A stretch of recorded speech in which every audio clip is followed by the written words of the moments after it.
बिस्मिल्लाहिर्रहमानिर्रहीम। अस्सलाम वालेकुम students. IS 36 impairment of assets. अब सुने, हर एसेट का एक स्कोप होता है। आइसक्रीम का स्कूप नहीं, scope. What do mean by scope? कहां तक जाएगा, किसको कवर करेगा। तो कुछ इसके पैरामीटर्स में फॉल करेंगे और कुछ फॉल नहीं करेंगे। ठीक है। हर स्टैंडर्ड में क्या होती हैं? डेफिनेशंस। क्या होती हैं? डेफिनेशंस। हर स्टैंडर्ड क्या बताता है? इनिशियल मेजरमेंट बताता है। फिर क्या बताता है?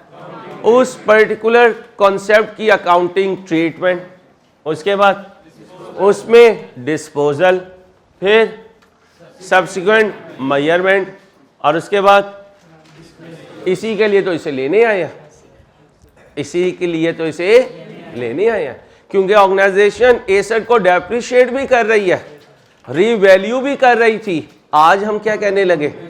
इम्पेयर भी करेगी। ठीक है। IS 36 applies to accounting for impairment of all assets का मतलब टेंजिबल भी और इनटेंजिबल भी। नॉन नहीं कहना, क्या कहोगे?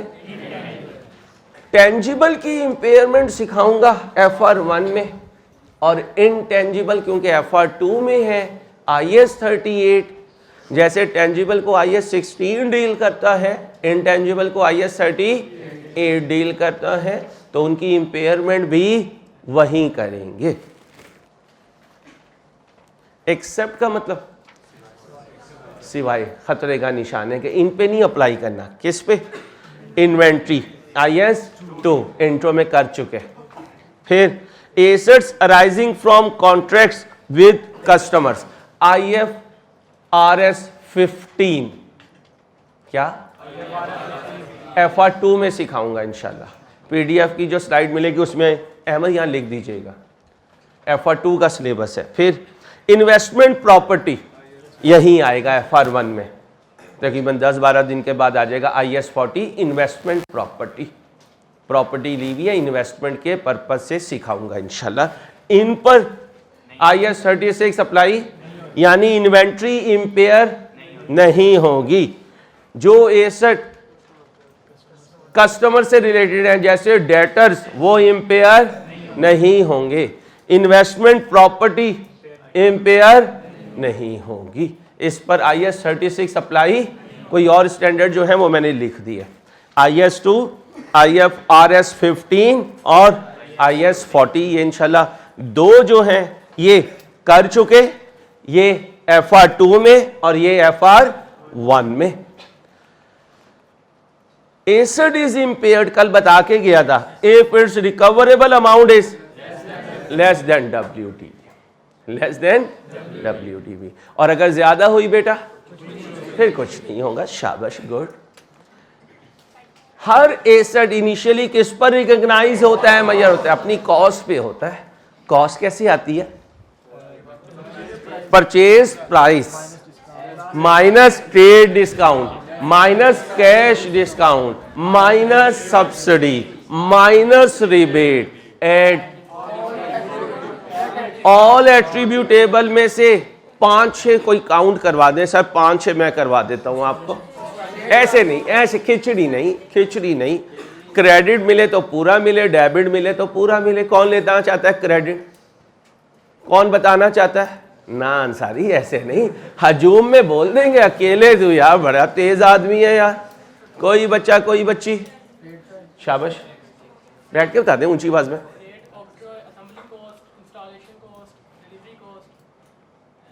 शाबाश शाबाश, प्लीज उसे बोलने दें। Insurance in transit, testing cost, site preparation, professional charges, non refundable taxes. तो कॉन्फिडेंस से बोला करें, हम सब सीखने वाले हैं।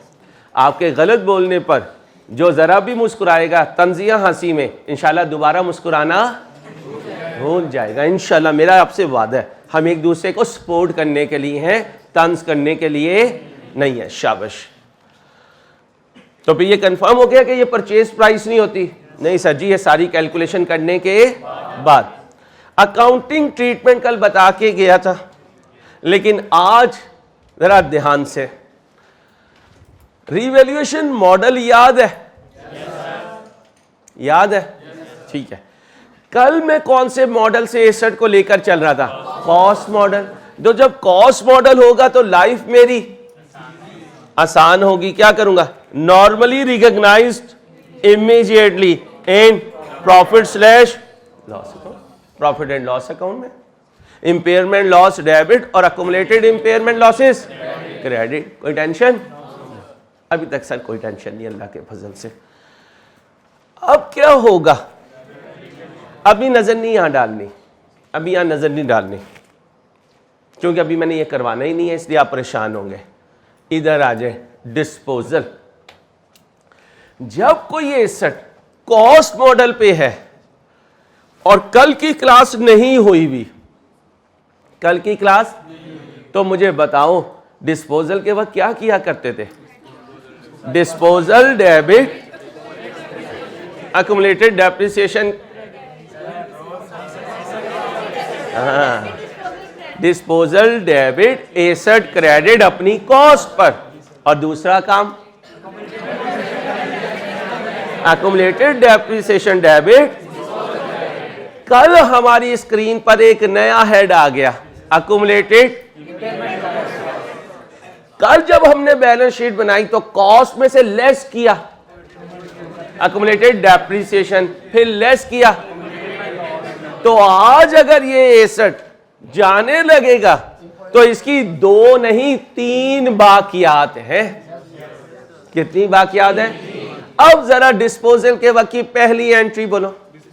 डिस्पोजल डेबिट एसेट क्रेडिट, पुरानी entry. Accumulated depreciation, accumulated depreciation debit disposal, पुरानी एंट्री। आज कौन बुक्स में पड़ा हुआ है?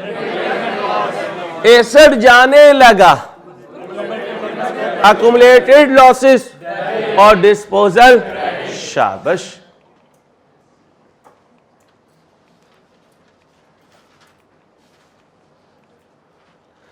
कॉस्ट लेस और डिस्पोजल के वक्त एंट्री अक्यूमुलेटेड इंपेयरमेंट लॉस और डिस्पोजल अकाउंट।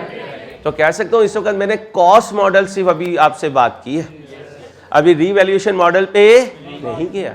ये भी तो हो सकता है आज या कल कोई एसेट इंपेयर हो जाए, और जब वो इंपेयर होकर हमें वो बैड न्यूज पता चले तो हम कहें ओ यार डबल मसला हो गया। कोई पूछे क्या हुआ? ओ यार ये रीवैल्यूड एसेट था। अब IAS 36 क्या कहेगा? गम ना कर, मैंने कॉस्ट मॉडल से चलते हुए भी इसके रूल्स बनाए हैं और मैंने रीवैल्यूड मॉडल्स को यूज करते हुए भी इसके रूल बनाए हैं। तो फिर आज कंक्लूड पहली बात क्या हुई? कॉस्ट मॉडल वाला एसेट भी इंपेयर हो सकता है और रीवैल्यूएशन मॉडल वाला एसेट भी इंपेयर हो सकता है। लिखें, keep in mind, keep in mind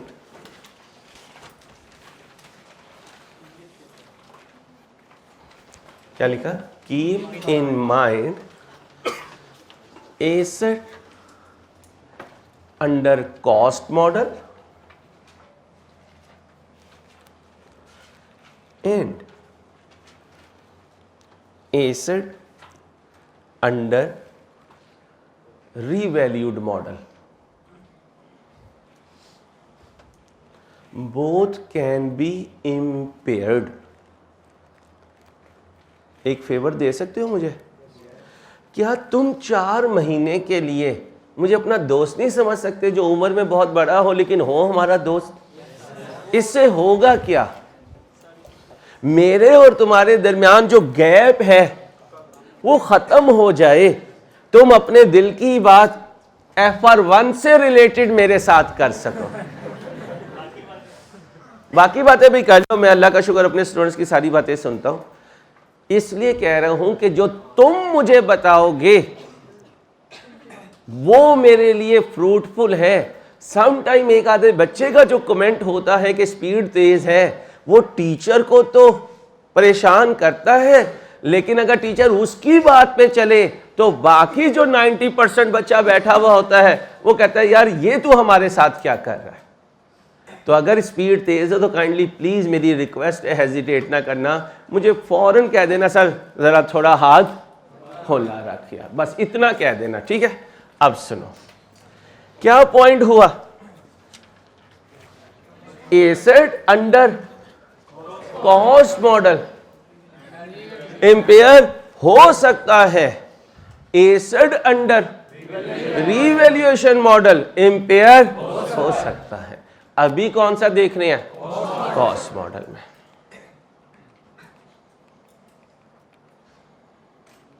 indicators of, यहां से एमसीक्यू तो आ सकता है, इसका कैलकुलेशन से कोई ताल्लुक नहीं। An entity must carry out an impairment review when there is a evidence or an that impairment may have occurred. If such an indication exists, the entity must estimate the, तो ये भी final हो गया कि recoverable amount एक estimate का नाम है। इस एस्टीमेट के अंदर दो एस्टीमेट हैं, उन दो में से एक हकीकत के कुछ करीब है और एक हकीकत से fair value less cost to sell हकीकत के कुछ करीब है, ये भी एस्टीमेट। और वैल्यू इन यूज कुछ दूर है, क्योंकि कई सालों को प्रिडिक्ट कर रहा हूं। Longer the period of prediction higher the chance of error.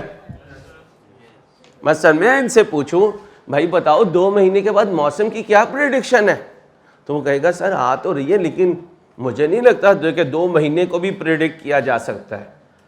वैसे तो कुदरत है, लेकिन आजकल प्रिडिक्शन रिपोर्ट्स बड़ी एक्यूरेट हो रही होती हैं, साइंस अपनी सारी चीज़ों को यूज़ कर रही है, और साइंस भी अल्लाह के अंडर ही है, ये भी याद रखिएगा। साइंस अल्लाह के अंडर है, इसलिए साइंस की उतनी बात मानेंगे जितने मेरे अल्लाह के हुक्म के मुताबिक होगी, जो उससे आगे होगी वो छोड़ देंगे। बड़ा सिंपल रूल है। साइंस मानी है या नहीं मानी, बड़ा सिंपल रूल है मुसलमान के लिए। जहां तक अल्लाह के हुक्म के मुताबिक है मान लो, जो हुक्म से आगे है उसे छोड़ दो।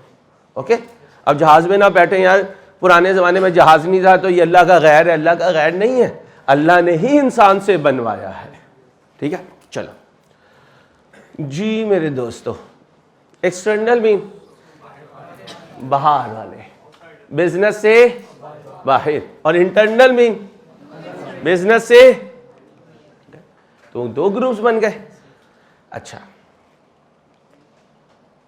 तुम नंबर्स के एक्सपर्ट बनने आए हो या फिक्स एसेट की टेक्निकल लाइफ के? पक्का, इसमें तो कोई डाउट तो नहीं। अब मुझे बताओ, मैंने जब सीए किया तो मैं नंबर्स का एक्सपर्ट बनने आया था या इसका इलेक्ट्रीशियन बनने? अब इसकी इंपेयरमेंट हुई किसी वजह से, वो मैं डिसाइड करूंगा या इसके टेक्निकल स्टाफ? तो ये फैक्टर्स कौन बताएगा? Technical staff. इंटरनल कौन बताएगा? Technical staff. क्योंकि भाई मैं सीएफओ, मैं सीईओ किस लिए हूं? इस लेवल पे बैठकर बिजनेस को ऑपरेट करने के लिए। एक गाड़ी का परचेज मैनेजर के विजिट पर एक्सीडेंट हो गया। अब सर अंसारी अपने सारे चार्टर्ड अकाउंटेंट्स के साथ मैकेनिक की दुकान पे बैठे हुए हैं और उसे क्या कह रहे हैं, भाई कितनी वैल्यू गिरी? वो कह रहे हैं तुम कौन? यार मैं इस कंपनी का सीएफओ। तुम क्यों आए हो? यार मैंने इंपेयरमेंट लॉस की एंट्री पास करनी है। नहीं जाऊंगा ना। तो फिर ये फैक्टर्स तुम्हारी एक्सपर्टीज में नहीं है, ये नहीं है। अच्छा, तो फिर तुम्हें क्यों दे रहा है? हम वो तबका हैं जो दुनिया के हर कारोबार के लिए जरूरी है। मसलन, नाराज नहीं होना, अपना ये पेंट कोट वाला बंदा, इसके पास 4 गायें हैं, 3 बकरे हैं और 9 मुर्गियां हैं। इसका मतलब इसका एक डेयरी फार्म है। शाम को ये पगड़ शगड़ बांध के क्या कर रहा होता है, दूध चो रहा होता है। अब इसने कितना मिल्क हार्वेस्ट किया, वो कितने का बिका, चारा कितने का लाया, गाय ने खाया या नहीं खाया, ये सारा रिकॉर्ड कौन बनाएगा, चार्टर्ड अकाउंटेंट। चार्टर्ड अकाउंटेंट बनाएगा। प्लीज प्लीज प्लीज रिक्वेस्ट है please please please please excuse me अपने इस भाई का असले का डीपू है, नहीं लाइसेंस शुदा इसके असले के डीपू में क्लास की बच्चियों ने कहा सर हमें भी असला दिखाएं। मैंने कहा चलो बच्चियों, मैंने लेके पहुंच गया, एक ने क्लाशन को उठाई और क्या कहती है, गोली मार दूंगी। अब इसका मतलब है कि ये भी एक बिजनेस है, गोली मारने का। हाँ ये बड़ा बिजनेस चल रहा है। अब सुना भाई, प्लीज प्लीज प्लीज रिकॉर्डिंग में कोई ऐसी बात नहीं करनी जो आपके लिए बाद में परेशानी का सबब बने। हालात बहुत खराब है, मेरी रिक्वेस्ट है। हाँ मैं सीरियस हूँ। बच्चा इस एज में मजाक करता है, बाद में घर वाले परेशान होते हैं कि यार तेरा ये मजाक पूरे खानदान के लिए परेशानी का सबब हुआ, इसलिए बिहेव लाइक अ प्रोफेशनल, ठीक है प्लीज। अब यहां पर भी रिकॉर्ड्स बनेंगे, भेड़ बकरियां दूध बेचने वाले के भी रिकॉर्ड बनेंगे, एसी की जिसकी शॉप है उसके भी रिकॉर्ड बनेंगे, कोई बड़ी बड़ी क्रेन्स बनाता है रिकॉर्ड बनेंगे। कभी तुम में से कोई जनरेटर के अंदर गया, मैं देख के आऊं इंपेयर हुआ या नहीं, हो सकता है अंदर जाए तो बाहर ना आए, डीजल उसे जप्पी डाल ले। तो मैं तो भाई बारों बार जरा पूछूंगा टेक्निकल टीम से, भाई इंपेयरमेंट के फैक्टर्स कौन से हैं, ये कौन से हैं। N unexpected decline in the assets की मार्केट वैल्यू में अनएक्सपेक्टेड डिक्लाइन हुआ, उसकी कई रीजन हो सकती हैं, कई रीजन। मसलन नया मॉडल आ गया, अब पुराने मॉडल की वैल्यू कम हो गई, पुराना मॉडल बिजली बहुत ज्यादा लेता है, अब इन्वर्टर आ गया तो वैल्यू क्या हो गई, तो कई रीजन हो सकती हैं। सिग्निफिकेंट चेंजेस इन, ये आ गई बात, टेक्नोलॉजी और इकोनॉमिक फैक्टर्स और and that have an on the company. मसलन आपने सोलर का बिजनेस करते हो, आपने सोलर पैनल मंगवाए इटली से, मंगवा लिए, उस पे 25% duty they the non refundable, तो आपके सोलर सिस्टम में वो ऐड हो गया।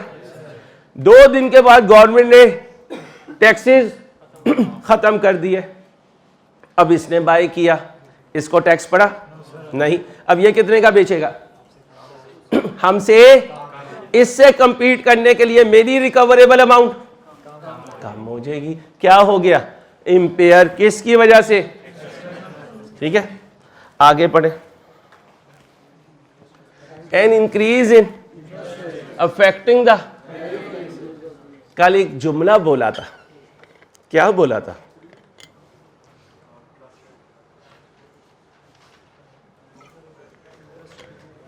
क्यूएम पढ़ा हुआ है, एक मिनट भाई, क्यूएम पढ़ा हुआ है। टीचर ने कहा था डिस्काउंट रेट जितना ज्यादा होगा डिस्काउंट फैक्टर भी उतना ज्यादा होगा। कल भी एक बच्चा पूछ रहा था लाइव स्ट्रीमिंग से, ये इंटरेस्ट कैसे कैलकुलेट होता है। मैंने बताया था एमएफए के टीचर सिखाएंगे, वो आपको आपकी कॉस्ट ऑफ कैपिटल कैलकुलेट करवाएंगे। किसकी, आप कौन भाई, आप कौन, बिजनेस। तो बिजनेस की कॉस्ट ऑफ कैपिटल जितनी ज्यादा होगी उतनी उस एसेट की present value of cash inflows.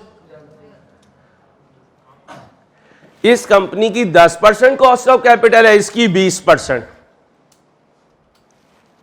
इसकी पहले साल का डिस्काउंट फैक्टर लें, पहले साल का डिस्काउंट फैक्टर जल्दी से लें, 10% पे पहले साल का डिस्काउंट फैक्टर, ये कर रहे हैं आपने 20% पे करना है यार, ये 10% वाले हैं। आपका 0.909 आया है, आपका पॉइंट। अब सुने भाई, इस कंपनी का सुने, इन्हें 2000 का इनफ्लो आ रहा था, इनकी कॉस्ट ऑफ कैपिटल, पहले साल का डिस्काउंट फैक्टर, आंसर दें, इसको इससे मल्टीप्लाई करें, प्रेजेंट वैल्यू आएगी 1800। इस कंपनी का भी कैश फ्लो पहले साल का लेकिन cost of capital discount factor बताएं, 8, प्रेजेंट वैल्यू बोले 1, बस बेटा ओके हो गया। अब मुझे बताएं, जिसकी कॉस्ट ऑफ कैपिटल ज्यादा है उसकी प्रेजेंट वैल्यू, जिसकी प्रेजेंट वैल्यू कम होगी उसकी वैल्यू इन यूज कम होगी, सिंपल रूल है। अब क्या बना, वैल्यू इन यूज का कॉस्ट ऑफ कैपिटल से डायरेक्ट या इनवर्स, इनवर्स। इसकी कैलकुलेशन मैं नहीं सिखाऊंगा, ये एमएफए के टीचर सिखाएंगे, ये मेरा लाइन ही नहीं है, पढ़ाता रहा हूं मैं, हो सकता है एमएफए में आप मेरे पास ही हो, लेकिन अभी मैं बता रहा हूं एमएफए की कोई यहां कोई बात, क्या लिखा हुआ है, an increase in interest rate mean discount rate, इधर 10 इधर, तो जहां 20 है वहां वैल्यू इन यूज, जहां ये कम है वहां value in use, affecting the of the, अब ये 7 कॉपी कर लो जल्दी से, higher the discount rate, lower the present value, lower the present value, lower the value in use. लिख लो, लिखवाया था, लिखवाऊं, लिखवाने लगा बेटा, पहले ये कॉपी करो बेटा, पहले ये कॉपी करें।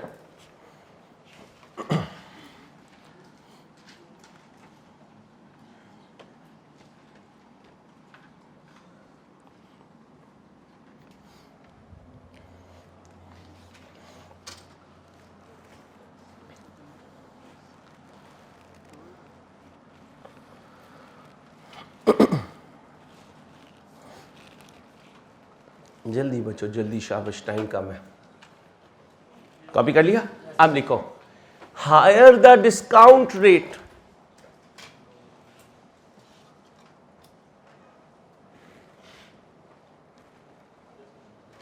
Lower the present value,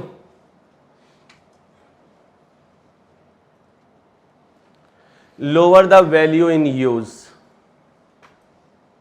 lower the value in use.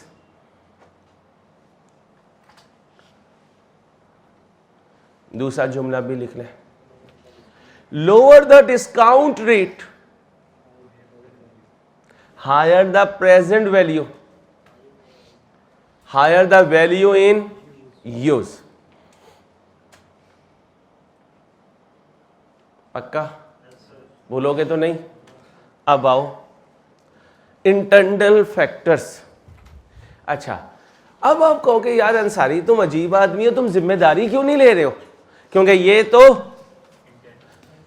तो इंटरनल है मेरे भाई।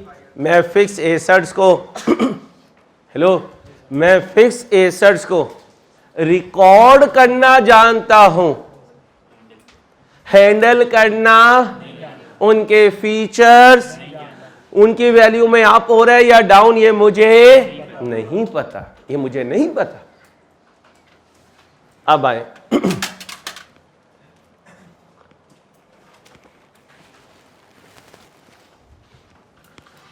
ध्यान से सुने, evidence that the asset is damaged.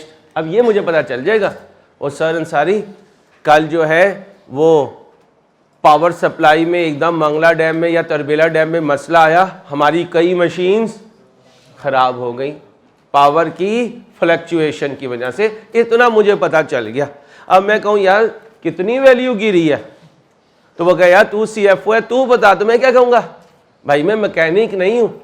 अब हम मैकेनिक को बुलाएंगे, उसे कहेंगे यार इस प्रॉब्लम की वजह से कितना वैल्यू गिरी, वो कहेगा सर इतनी वैल्यू गिरी है। ओके हो गया।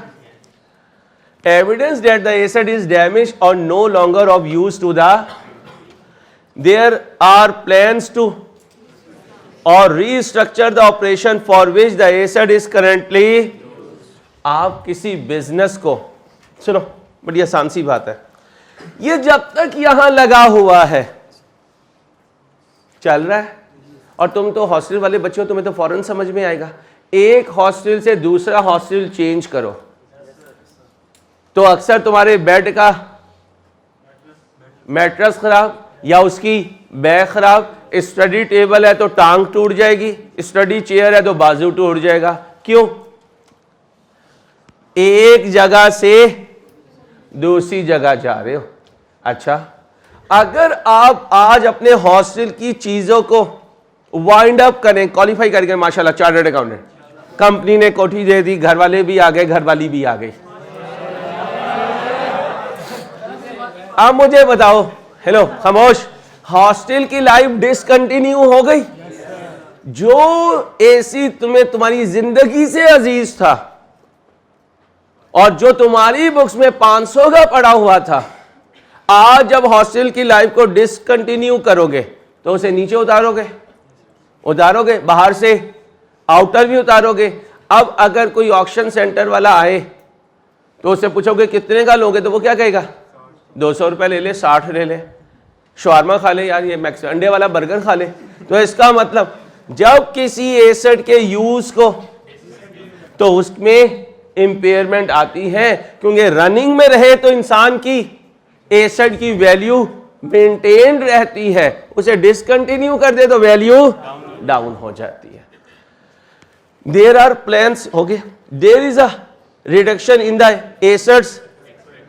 अब ये जो चेंज इन अकाउंटिंग एस्टिमेट किया था, ये तुमने शुरू में क्या समझा होगा?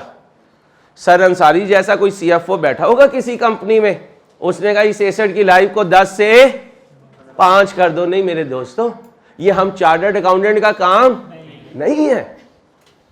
ये तो उस एसेट का जो टेक्निकल पर्सन होगा वो बताएगा कि भाई पहले जो एस्टिमेट किया था वो गलत है, अब इसको क्या कर दो। तो रिवाइज कौन करता है? Technical persons.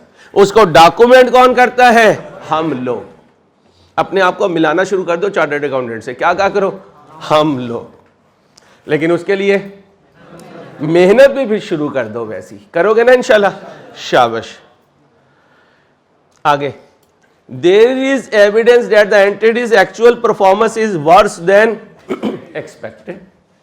कैसे? कार आती है, उसका मीटर होता है कि 280 पे ले जाओ, सुन लो, अज्यूम कर रहा हूं ना, अब तो 350 वाली भी कार बाहर के मुल्कों में जाओ तो मौजूद है, वहां पे लिखा हुआ है जी 300 तक ले जाओ, 210 पे लेके जाए तो गाड़ी खड़कना शुरू हो गई। अब इसका मतलब है तुम्हारे पास एविडेंस है कि एक्चुअल परफॉर्मेंस हल्की है, किससे? एक्सपेक्टेड से। इसलिए अक्सर जिन बच्चों के घरों में सोलर सिस्टम लगा हुआ है या यूपीएस, तो सबके घरों में है, यूपीएस वाला क्या कहता है? 2000 वॉट का है। आप कहते हो 2000 वॉट पूरा देगा, तो क्या कहता है? भाईजान वो तो एक्सपेक्टेड है, आपने जैसे ही 1100 का लोड डाला यूपीएस बंद हो गया, इसका मतलब एक्चुअल परफॉर्मेंस कम है, किससे? तो फिर उस एसेट की क्या हो गई? Impairment.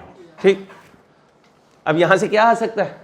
MCQ, future cash flow in value in. ये बड़ा इंपॉर्टेंट है, ये कैलकुलेशन के लिए काम आना है। किसके लिए काम आना है?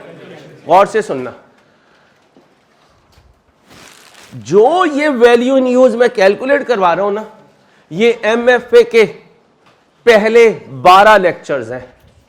एमएफए के पहले, तो इसकी हकीकत ज्यादा कहां खुलेगी, लेकिन मैं इंशाल्लाह यहीं पे अल्लाह ने चाहा तो हकीकत खोल दूंगा, ताकि 2-2 दफा ना आपको पढ़ना पड़े। सुने भाई इंशाल्लाह, क्योंकि मुझे भी चाहिए यह। पहली बात तो ये याद रखना, value in use cash flow पर बेस करता है। किस पे? इसमें कोई नॉन कैश आइटम लिखो। Value in use calculations, value in use calculations.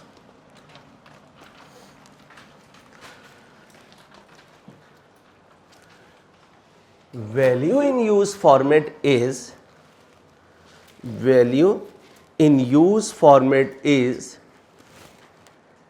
based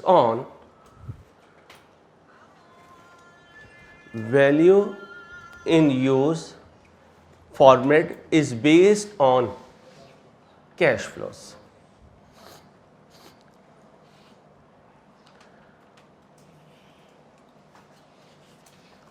Non-cash items will not appear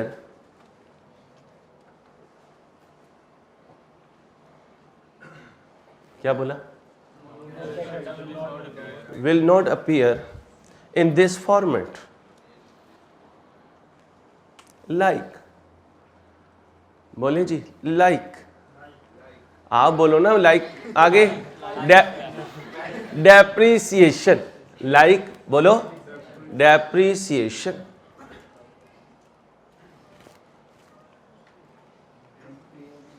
okay हो गया? जरा देखना, ये क्या है? Cash that will be incurred to generate from use of, कल जो सेल्स का 70% लिया था वो क्या थे? Cash outflows. Cash from the of the, वो जो सेल्स वैल्यू ली थी, रेवेन्यू लिया था, वो इनफ्लो. इनफ्लो में से माइनस किए थे, साथ ये एक चुंगा आया था, ठीक है, ग्रेवी जिसे कहते हैं, ठीक है. नेट डिस्पोजल प्रोसीड्स, नेट का मतलब कुछ आएगा और उस दिन कोई डिस्पोजल कॉस्ट भी होगी, तो चाहे दोनों को अलहदा लिख दो, एक को इनफ्लो दूसरे को, या दोनों को नेट कर दो. तो मैंने क्या लिखा? At the end of the assets useful. यहां तक कुछ पूछना? ये चारों चीजें कल मैं करवा चुका अल्लाह के फजल से. तंग होंगे आप क्या चीज इंक्लूड ना करें. नहीं बेटा, रीवैल्यूएशन मॉडल का वैल्यू इन यूज से इसने तो वैसे ही बनना है जैसे बनना होगा. तो कॉस्ट मॉडल हो या रीवैल्यूएशन मॉडल हो, वैल्यू इन यूज की कैलकुलेशन पर कोई फर्क नहीं आना. ठीक है, अब क्या करने लगा? Does not include. यहां सारी बातें तुम्हारे लेवल की नहीं है, कुछ बातें तुम्हारे लेवल से ऊपर की हैं. जैसे जालिम, ओ नई रिकॉर्डिंग, कुछ लोगों ने बुक में लिखा कि इनकम स्टेटमेंट के इंट्रो में 2 हिस्से होते हैं और वहां एक वर्ड था अदर कंप्रीहेंसिव इनकम. और जालिम 24 क्लासेस से रीवैल्यूएशन सरप्लस हमारे ऊपर यहां बैठा हुआ है, क्योंकि उसने फॉर द ईयर कहां जाना है? ओसीआई में. अब वो लाइन कहां पड़ी थी? उसकी हकीकत खुली तो FR1 में कुछ पढ़ूंगा, उसकी हकीकत खुलेगी या FR2 में या आगे सी फैब में. अब बच्चा क्या कहता है? यहां लिखा है तो यहीं बोल. कैसे बोलूं भाई? क्योंकि यहां कुछ चीजें नहीं बताऊंगा, क्योंकि सम टाइम चीजें होती है भाई. जैसे मैं और आप अजमी हैं, हमारा कुरान पढ़ना और अरबियों का कुरान पढ़ना, दोनों में जमीन आसमान का फर्क है बेटा, जमीन आसमान का फर्क है. इसलिए सम टाइम टॉपिक में चलते हुए किसी बात पे टीचर कहे कि अभी इस पे फोकस ना करो, तो इब्ने आदम की सरिश्त में है कि वो क्या कहते हैं? यही तो है. ठीक है, तो यह नहीं है. बस ट्रस्ट करना है. खेल सारा ट्रस्ट का होता है बेटा. ट्रस्ट करना है टीचर पे, इंशाल्लाह आपके ट्रस्ट को ब्रेक नहीं करेंगे. ठीक है, अब सुनो. कैश इनफ्लो और outflow from financing activity. QM से ये कॉन्सेप्ट क्लियर हो तो बताएं. अब नाराज नहीं होना, गौर से मेरी बात सुननी है. ये जो कल मैं डिस्काउंटिंग कर रहा था, हेलो, चलो यहां माशाल्लाह, वाह अल्लाह पाक तेरा शुक्र. ये क्या है? इनफ्लो. ये क्या है? Discount factor. ये क्या है? Present value. यानी ₹1 में से मुझे मिलेगा 0.833, बाकी कौन ले जाएगा? इंटरेस्ट। कौन ले जाएगा? इंटरेस्ट। तो कोई कहे कि टीचर ने तो कहा था नॉन कैश आइटम नहीं आती, इंटरेस्ट तो कैश आइटम होती है, फिर क्यों नहीं लेना? तो उसे जवाब देना कि ये जो हम डिस्काउंटिंग करते हैं, ये असल में हम क्या अकाउंट फॉर करते हैं? इंटरेस्ट। क्या अकाउंट फॉर करते हैं? इंटरेस्ट। क्यों करते हैं? ये लंबी कहानी एमएफए के टीचर बताएंगे जब इन्वेस्टमेंट अप्रेजल करवाएंगे। क्यूएम के लेवल पे रटा लगा हुआ है, एनपीवी 0 से ज्यादा हो तो एक्सेप्ट कर लो, और एनपीवी 0 से कम हो तो। इसके पीछे पूरा एक समुंदर है नॉलेज का, और वो देंगे एमएफए के टीचर। याद रहेगी बात। कैश इनफ्लो और आउटफ्लो। अब तुम क्या कहोगे? आउटफ्लो तो समझ में आता है कि इंटरेस्ट है, ये इनफ्लो कहां से ले आया अंसारी? अब सुनना, इंटरेस्ट क्यों देते हो? लोन लेते हो, और जब लोन लेते हो तो फिर इसका मतलब इस पूरे फॉर्मेट में लोन का आना भी नहीं आएगा, इंटरेस्ट का जाना भी नहीं आएगा, लोन का वापस करना भी नहीं आएगा। तो कितनी चीजें नहीं आएंगी? बोलो। लोन का आना, लोन का वापस होना, और इंटरेस्ट का पे होना। ओके, बोलोगे तो नहीं? आगे FR2 का टॉपिक है IFRS 16। क्या होता क्या है? इंट्रो में एक वर्ड देखा करते थे, फ्री होल्ड लैंड। आगे FR2 में देखोगे लीज होल्ड लैंड। तो लैंड कितनी हो गई? फ्री होल्ड का मतलब मेरी मलकियत में है, लीज होल्ड लैंड का मतलब लीज पर लिया हुआ है। ओके हो गया? तो क्या नहीं लेंगे, और उस पर भी जो उसका कहां सीखेंगे? R2 में। कहां सीखेंगे? MFA में। ये कहां सीखोगे? ये कहां सीखोगे?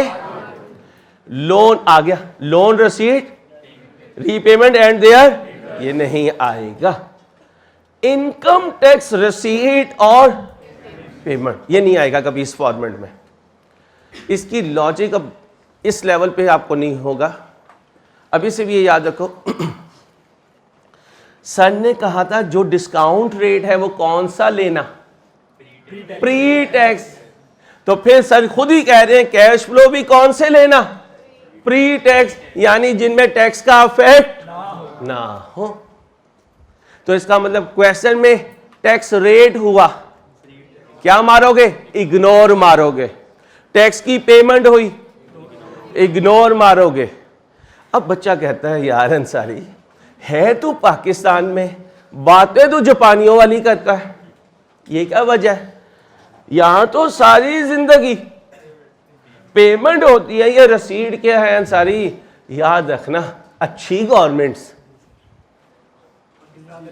कौन सी गवर्नमेंट? अगर हमारा टैक्स ज्यादा चला जाए तो हमें, तो उस वक्त जब वो पैसे हमें वापस मिलेंगे उसे क्या कहते हैं? और जब हम देते हैं लेकिन ना हम पेमेंट लेंगे ना, इसको तो भूल ही जाओ। तो तुम्हारी जिंदगी में cash flow from a restructuring to which an entity is not yet. अब ये BFD में सीखोगे। कहां सीखोगे? BFD में, जब बिजनेस को रीस्ट्रक्चर करना सीखोगे। What do you mean by restructure? दोबारा सुनना, कभी मलकियत की रीस्ट्रक्चरिंग होती है। किसकी? मलकानी का। मलकियत मीन बिजनेस के ऑनर चेंज हो जाए। कभी बिजनेस की एक्टिविटी की रीस्ट्रक्चरिंग होती है। जैसे मेरी बड़ी एक ख्वाहिश है कि मेरा ना ट्रेडिंग बिजनेस हो और कपड़े का बिजनेस हो। इसका मतलब है जब कभी मैं राइस के साथ अपना कोई ब्रांड शुरू करूंगा कपड़े का, तो मैं क्या कर रहा हूंगा? रीस्ट्रक्चरिंग। ऑनरशिप की या एक्टिविटी की? तो इससे रिलेटेड जो भी कैश फ्लो हो, आपके लेवल पे कभी आया भी नहीं है, ना आएगा। अगर आ जाए तो आपने उसे क्या मानना है? इग्नोर मानना है।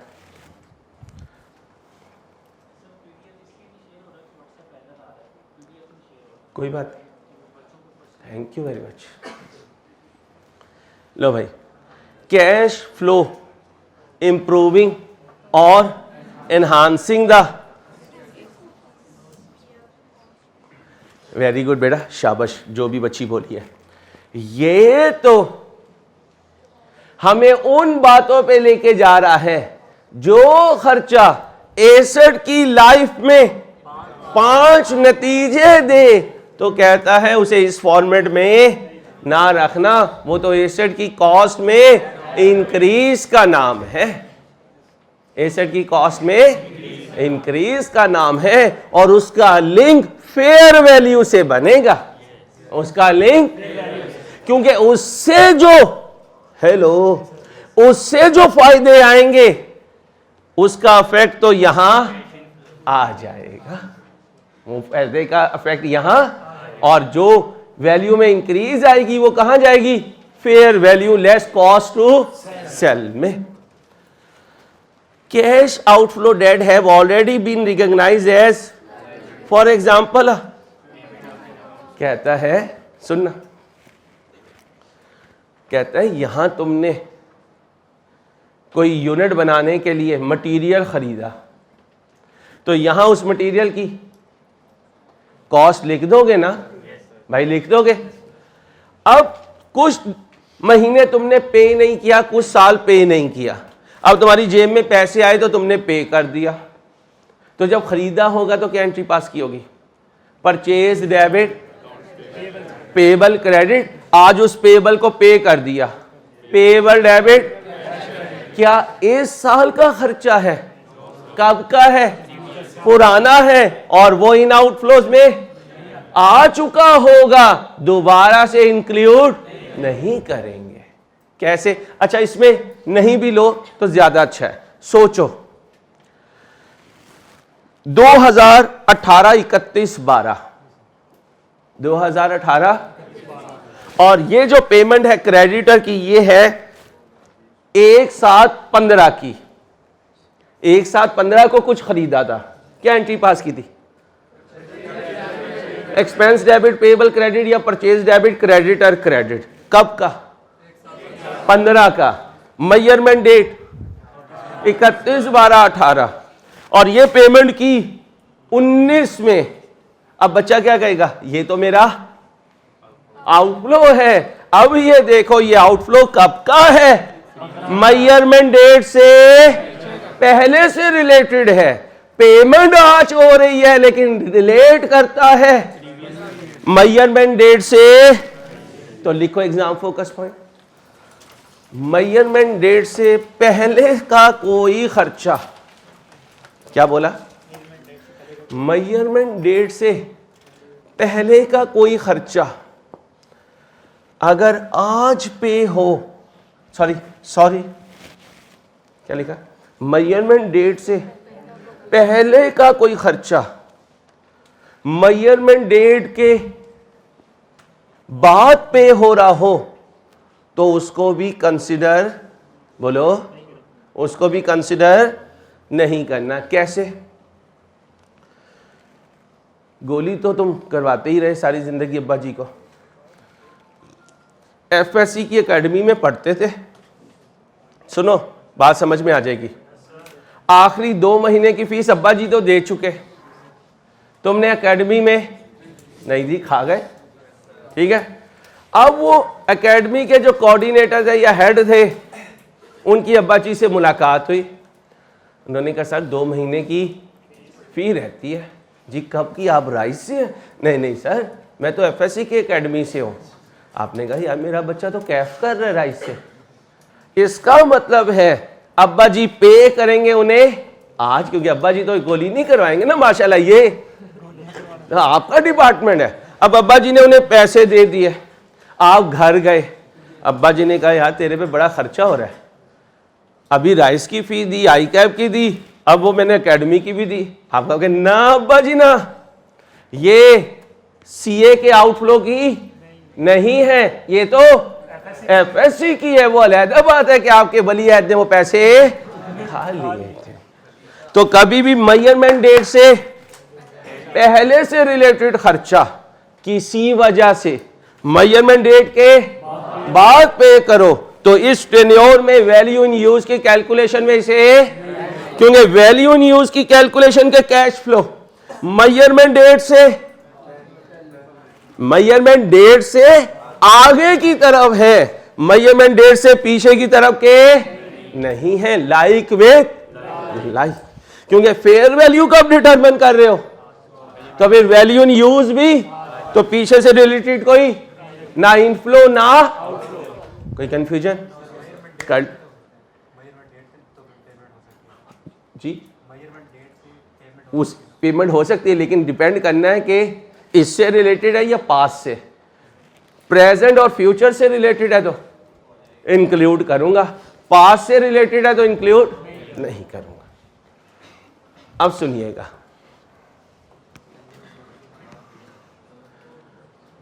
इसे छोड़ दे,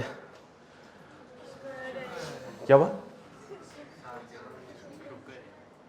अच्छा, question number 1 page spring, question number कितने मार्क्स?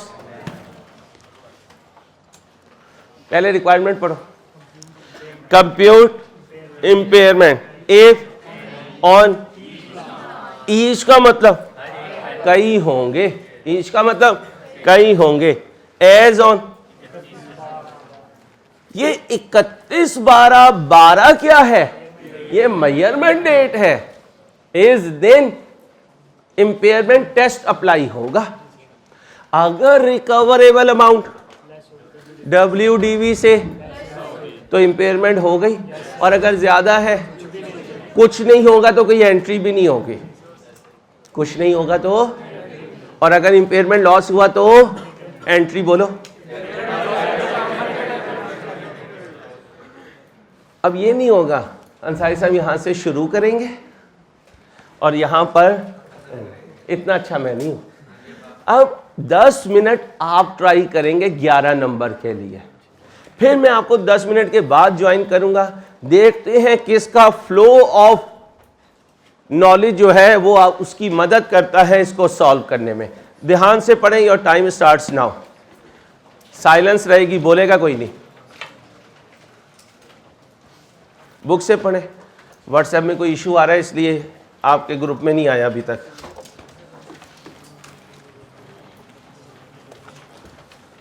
ध्यान से पढ़ें, ध्यान से।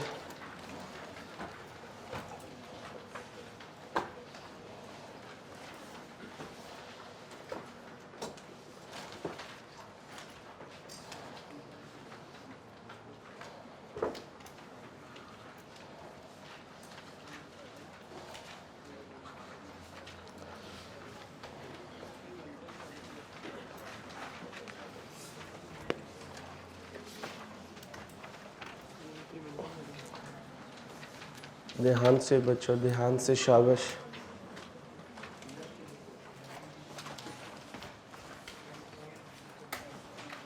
पहले क्वेश्चन समझें, शाबाश। अपनी बुक ओपन कर लें, उसमें भी लिखा हुआ है।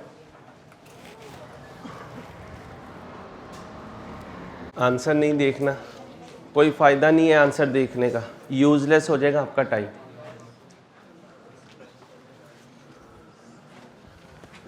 कितने प्लांट्स हैं? 2। दोनों का डाटा गिवन है, तो कितनी दफ़ा कैलकुलेशन करनी पड़ेगी? एक आप करें, एक मैं करवा दूंगा। जी जी, आपसे होगा सॉल्व, आप ट्राई करें भाई, वजह क्या ना हो, इंशाल्लाह। ध्यान से करें।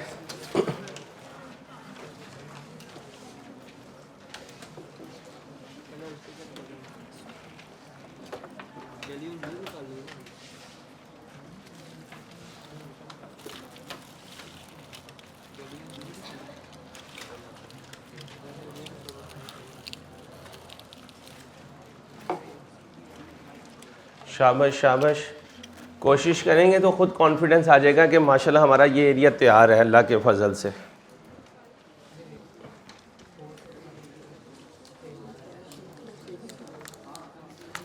कल का जो मैंने क्वेश्चन करवाया हुआ है वो सामने रखें, वो जहन में रखें, फॉर्मेट वहाँ से लें क्योंकि अभी फॉर्मेट्स पे ग्रिप नहीं हुई होगी।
कितने बच्चे हैं जिनका ट्यूसडे को रिजल्ट आना है? किसका? बी लॉ का? पीआरसी का नहीं, कैफ का पूछ रहा हूँ। मंडे को रिजल्ट आना है, इन बच्चों का आना है रिजल्ट, इसका मतलब तुम्हारी छुट्टी नहीं रोक सकते। अच्छा भाईजान, अच्छा अच्छा, गुस्सा ना करें।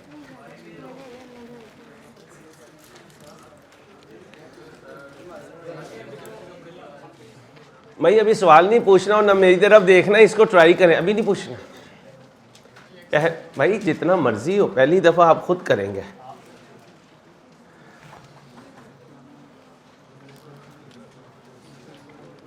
Please please.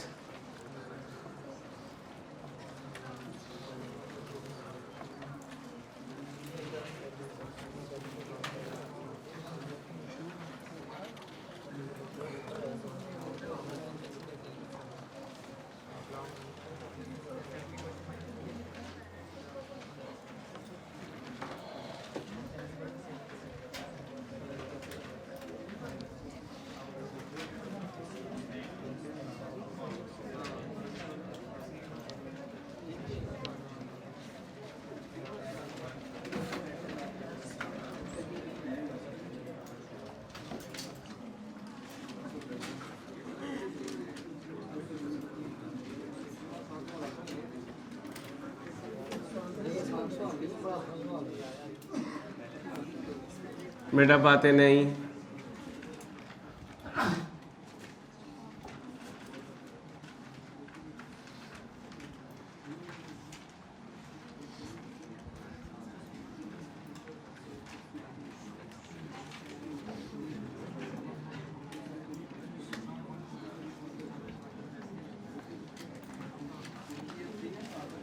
कल याद करो कुछ ऐसी टेबल बनाया था। अब अगर होगा इम्पेयरमेंट तो लिख देंगे, नहीं होगा तो नॉट एप्लीकेबल लिख देंगे।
कितने साल के इनफ्लोज है जी? 3 साल।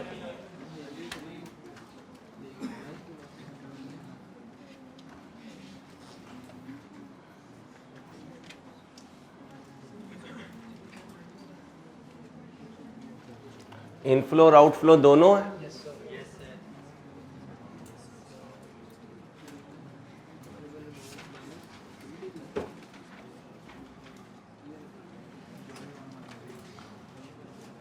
जो नेट डिस्पोजल वैल्यू है वो नेट करके अलहदा है, नेट वैल्यू है। इधर क्या गिवन है? अलहदा है, बस ठीक है, अलहदा दें भाई। मास्क का सब एहतमाम करें प्लीज़। डेंगू जो है वो फिर कहते तो हैं ट्रांसफरेबल नहीं है, लेकिन मुझे लगता है वो ट्रांसफरेबल है, क्योंकि घर में एक को हो तो आपको पता है फिर कई लोग उसके साथ जो हैं वो अफेक्ट होते हैं जी। किसकी वजह से? तो एक को काट के सारों को ही काटता है वो, क्या पूरी कोर्स करने आया है? बस बस बस यही तो कौम है। कोई एक बात करो माशाल्लाह, बस शौक ऐसा लगन है तुम्हें बातचीत की।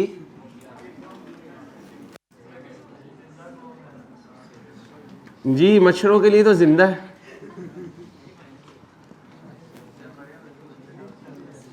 बस बस जज्बाती नहीं होना।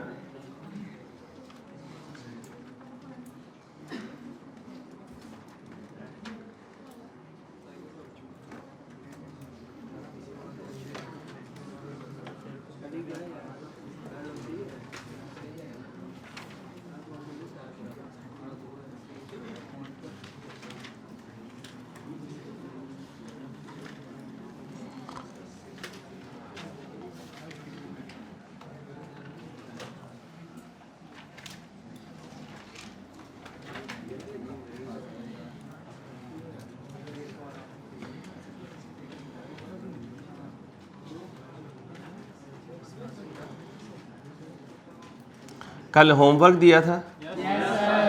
कितने बच्चों ने सॉल्व किया ईमानदारी से? बाकी कर लो बेटा। प्रॉब्लम है? प्रॉब्लम है? कुछ पूछना है?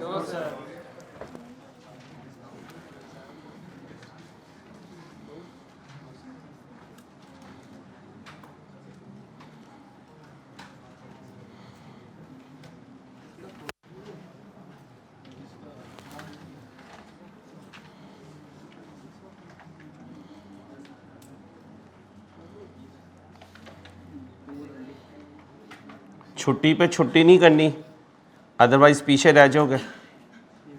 छुट्टी पर छुट्टी, जितनी छुट्टी अनाउंस हो उससे शाम में आपने पहुंच जाना है, ताकि वेडनेसडे की क्लास आप अपने टाइम पर ले सकें प्लीज़। ठीक है? आप सुने, बस आप सुने जी। 2 छुट्टियां होती हैं रिजल्ट पे, 2 छुट्टियां होती हैं, मंडे ट्यूसडे। प्लीज़ बातें नहीं, बातें नहीं, बातें नहीं। काश इतनी खुशी टेस्ट के अनाउंस होने पे हो। Dominant fertilisers has 2 plants. Following information is available for the purpose of impairment testing. Silent please. The remaining useful life of both plant is expected to be. इसका मतलब अगर वैल्यू इन यूज डिसाइड करेगा तो 3 साल से ज्यादा use, तो फिर वैल्यू इन यूज के लिए मैंने कितने साल बनाए ये देखें, 3 साल। आ जाए इधर। The fair value and written down values of the plant as on. ये प्लांट और ये 31/12 क्या बन गया? Measurement date. क्या बन गई? Measurement date. मेजरमेंट डेट पे मुझे क्या चाहिए? वैल्यू इन यूज और फेयर वैल्यू लेस। ये क्या है? ये क्या है? इसमें से ये माइनस किया तो अगर किसी क्वेश्चन में ये WDV पिछली डेट्स की हुई तो उसको आगे लेकर आएंगे। किस डेट तक? ओके, ये WDV आ गई। ठीक है, इस WDV ने कहां लिखा जाना है? आए बोर्ड पे, यहां लिखवाएं 220 P2 की 160। बेटा बातें नहीं। अब दूसरी आइटम क्या चाहिए, रिकवरेबल अमाउंट। वो क्या है, higher of fair value less. आए जरा, खामोश बेटा, बार बार मना कर रहा हूं, बुरी बात। ये क्या है और ये क्या है, cost to sell. Cost to sell होती क्या, आज अगर बेचूं तो कितना खर्चा होगा, इसकी खरीद पर जो खर्चा हुआ ये वो नहीं है, इसकी बेचने पे जो खर्चा होगा। फेयर वैल्यू कितनी है जी, यहां पर आ जाए 210। कॉस्ट टू सेल तो P1 का आंसर 200। P2 के लिए फेयर वैल्यू माइनस कितना आया 140। अभी हायर ऑफ दीज टू लेना है, एक ये और एक ये, इन दोनों में से हायर लेना है। क्या मिसिंग है, अब इधर आऊंगा। 3 साल तक क्यों बनाया, वो यूज ही 3 साल हो सकता है। कोई एक बच्चा एक बच्ची अब मुझे फिगर से लिखवाएंगे, आप लिखवाएंगे। P1 के लिए T1 का कैश इनफ्लो 105, T2 105, T3 105। कल इंशाल्लाह एनविटी सिखा दूंगा, टेंशन नहीं लेनी।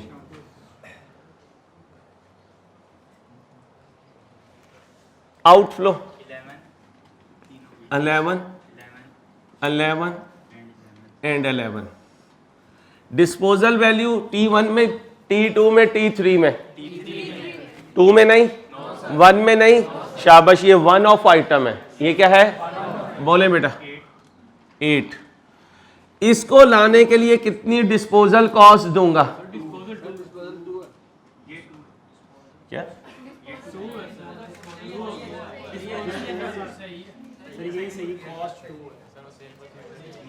खामोश जरा। Sale proceeds at year end of year 3, P1 का 8, ये डिस्पोजल वैल्यू है, लेकिन ये लेने के लिए डिस्पोजल कॉस्ट 2 है।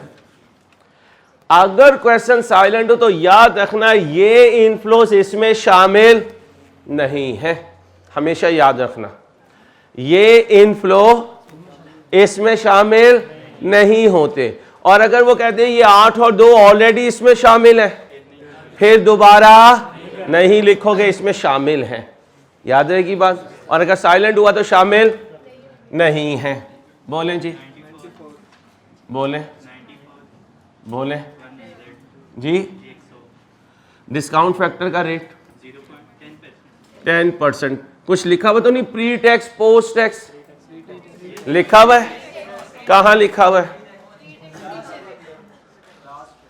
ये लिखा हुआ है प्री टैक्स। अगर साइलेंट होता और उसने तो आपके लिए बहुत ही रेट भी कैलकुलेट करके, लेकिन हमने कैलकुलेट करना 0.909, 826 751। बोले जी 85 77 75 जमा कर दें 2। ठीक है, अब सुनो, अगर वो कह देता कि 31/12/12 को कोई आउटफ्लो हुआ तो कहां लिखते, T0 में।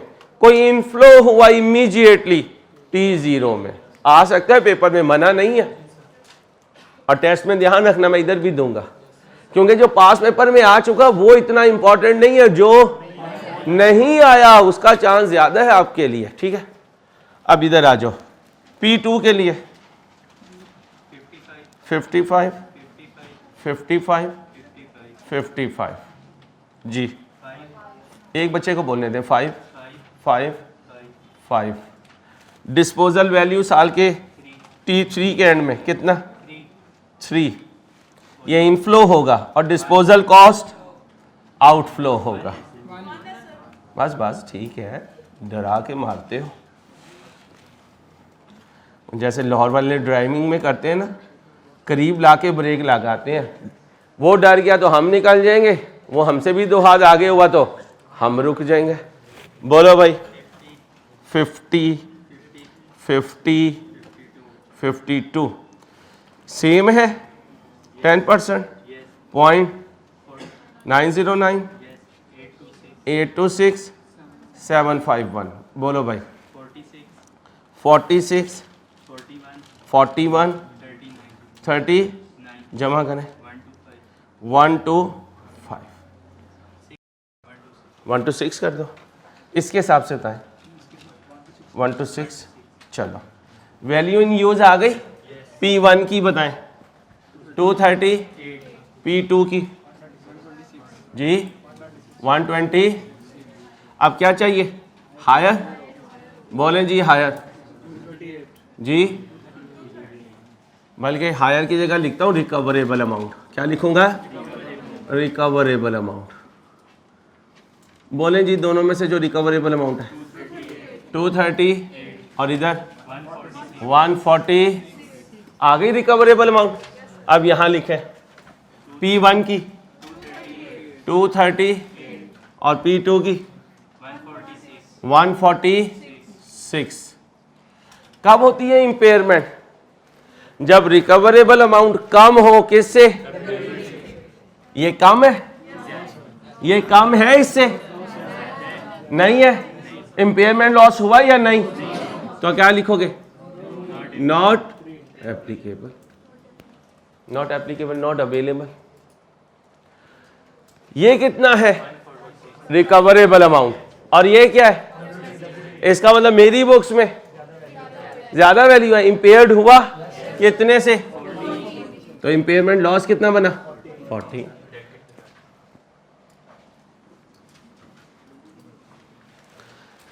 कंप्यूट करना था, कोई एंट्री वगैरह पास नहीं करनी थी।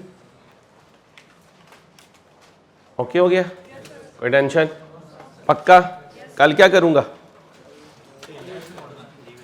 कल आप हमें इसका रिवैल्यूएशन मॉडल्स करवाएंगे। अच्छा रुकते जाओ, सुनते जाओ। फिर परसों क्या करेंगे सर? आप इसको रिवर्स करना सिखाएंगे। हो गया रिवर्स? जुमेरात आ गई। जुमे को क्या करेंगे आप? टेस्ट डिस्कशन भी करेंगे और एक नोट भी बनाएंगे। फिर हफ्ते को भी आधा टेस्ट डिस्कस करेंगे, आधा नोट बनाएंगे। फिर मंडे ट्यूसडे आप घरों को जाएंगे। फिर वेडनेसडे में पूरे वीक टेस्ट नहीं होते, रिजल्ट वीक में टेस्ट नहीं होते, लेकिन मैं उनसे डिस्कस करता हूं FR1 को एक्सेप्शन कर दें, इस्तिस्ना मिल जाए। कितने बच्चे कहते हैं इस्तिस्ना ले लो FR1 के लिए? अपना ख्याल रखिएगा। अल्लाह हाफिज।